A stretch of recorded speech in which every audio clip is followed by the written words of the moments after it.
Un saludo para todos, para todas. Es un gusto para mí estar presente en este Congreso y tercer Simposio Internacional de Ciencias Sociales.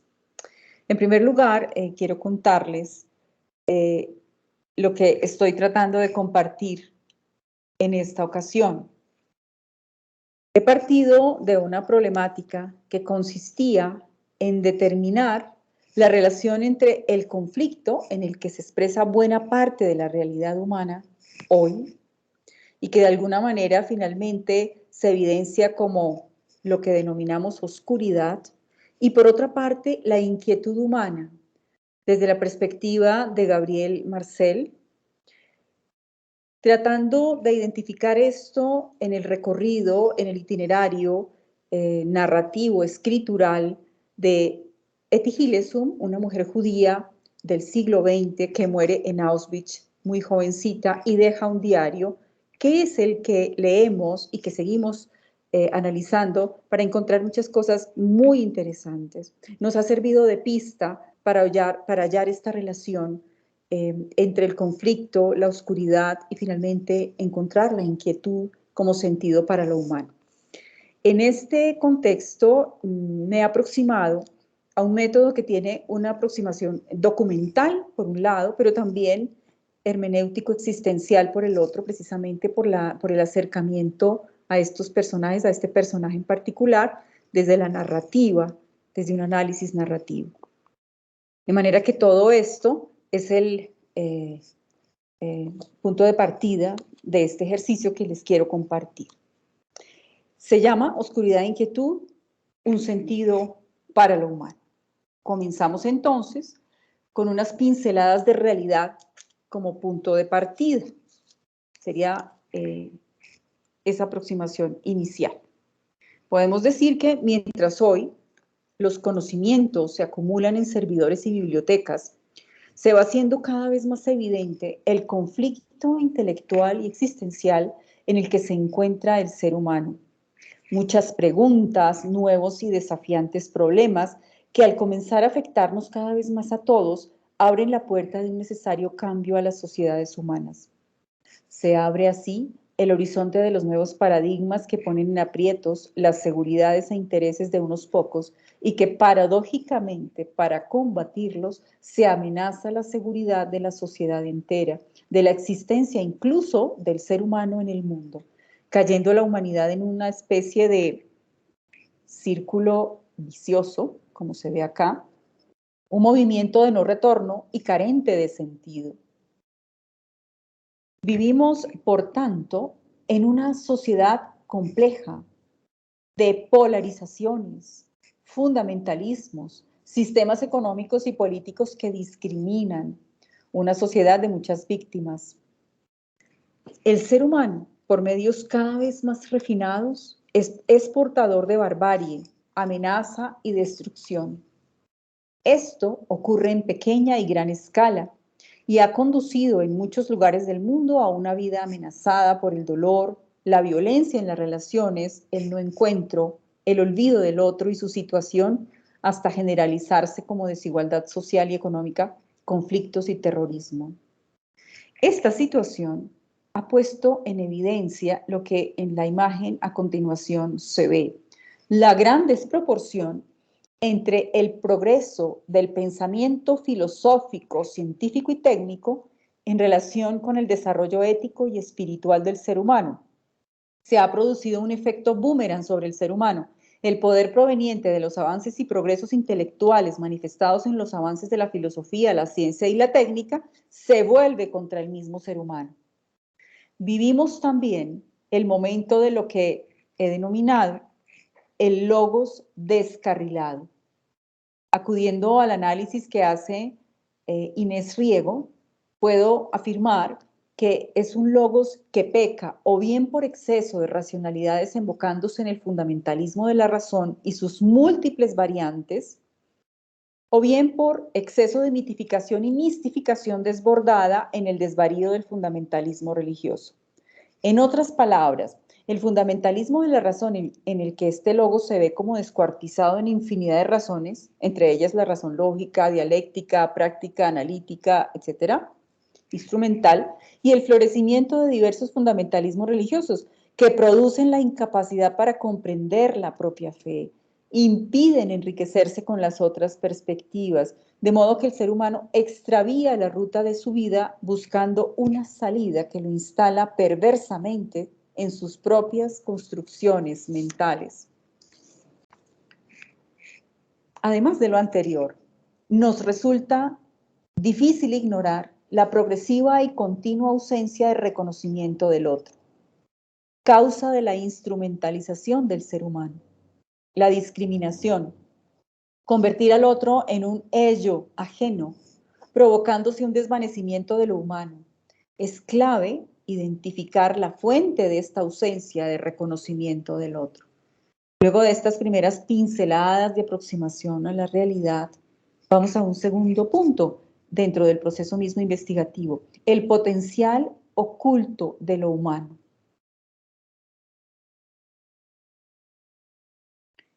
Luego de acceder a muchas fuentes, desde distintas áreas del conocimiento, sociología, filosofía, teología, entre otras, fue posible evidenciar la estrecha relación entre el no reconocimiento del otro y lo que Martha Nussbaum llama vergüenza primitiva.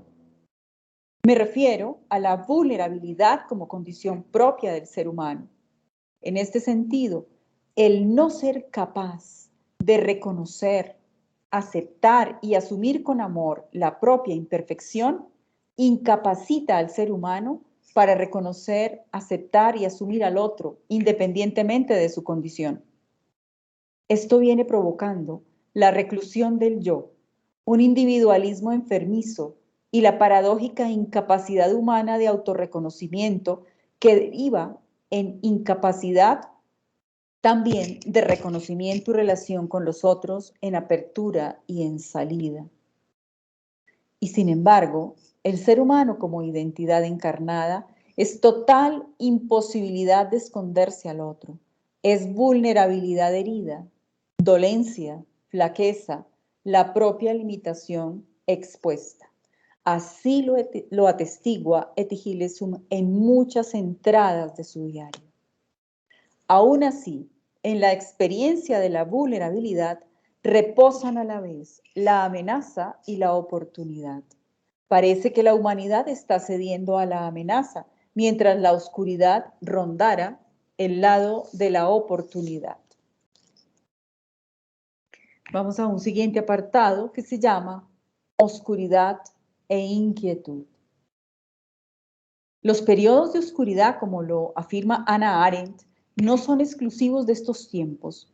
Se han puesto en evidencia en los momentos de crisis, las guerras, las migraciones masivas, la discriminación, las catástrofes naturales, las pandemias, la desigualdad social, la pobreza, entre otros.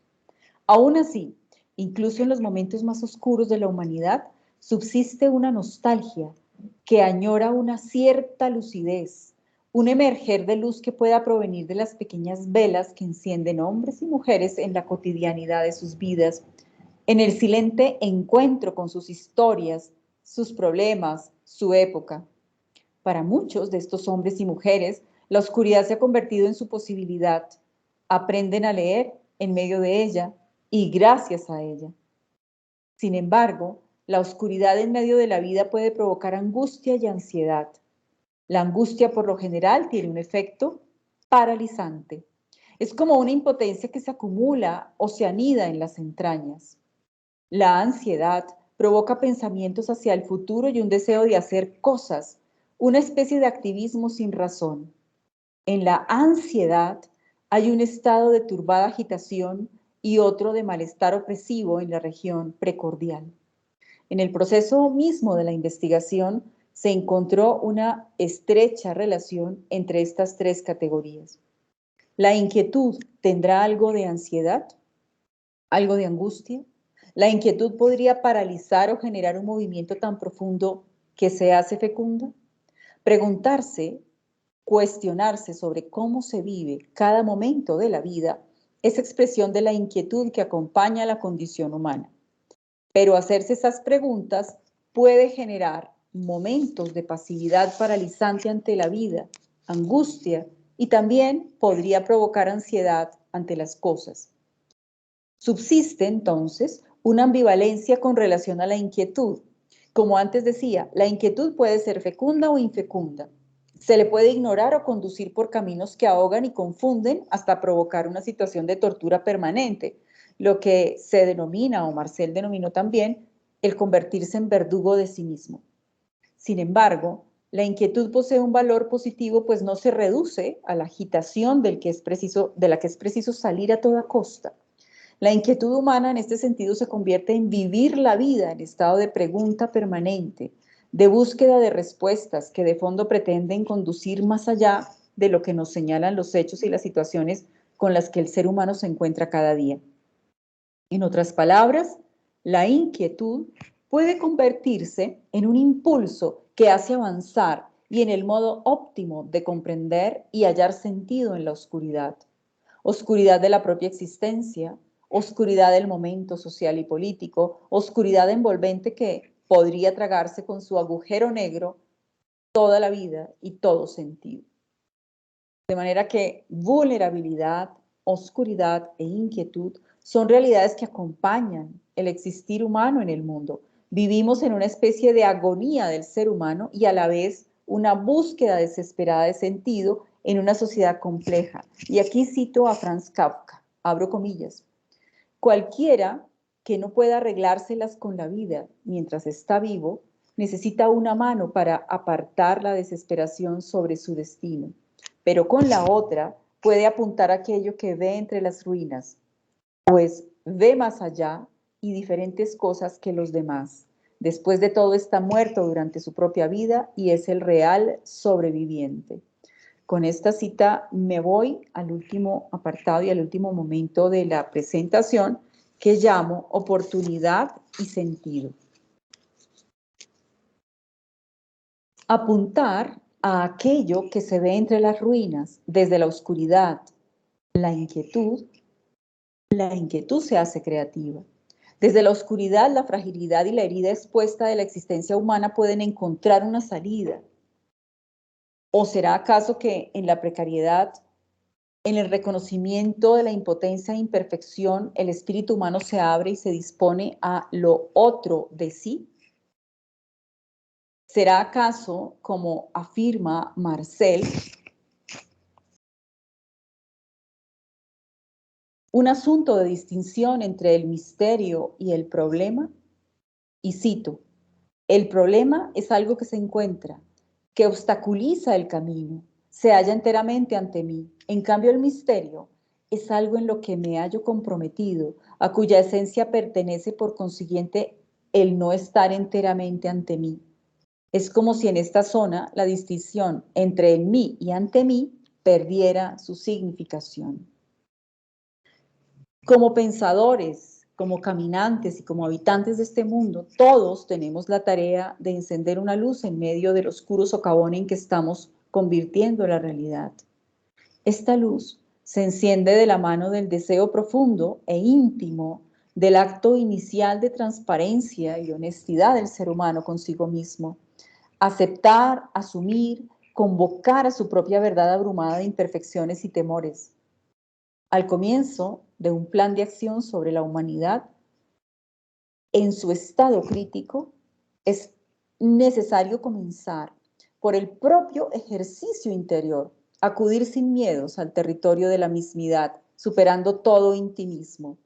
Es el ámbito de lo que muchos llaman espiritualidad, dinamismo de la vida, modo de ser, fuente de acción inspirada en una fuente mayor. Esa fuente mayor, el misterio silente y dinámico en el que la humanidad entera está inmersa.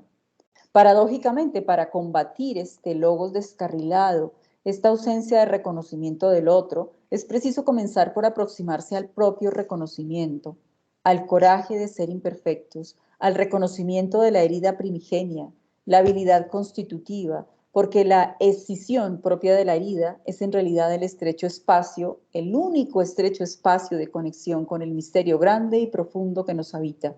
La dignidad de lo humano tiene allí siempre su fuente y su sentido pleno. Es lo que nos ha permitido identificar la ruta itinerante escritural de una mujer judía. La historia contemporánea demanda desde hace un tiempo la ruptura del monólogo, la recuperación del otro, el reconocimiento de la alteridad, plena atención y disposición a sanar la nostalgia del otro, anhelo del ser. Esta demanda no es reciente, es parte de la memoria de la humanidad y la multiplicación de búsquedas así lo atestiguan. De fondo, hay un pensamiento no conceptual que nos piensa, hay un lenguaje que nos precede, hay un brillo resplandor ineludible que se nos impone y que nos habla de lo humano, de la humanidad posible, de la necesidad de humanizarnos. Como el tiempo se termina, dejo aquí. Muchísimas gracias por esta posibilidad de compartir con ustedes los frutos de este ejercicio investigativo. Muy amables.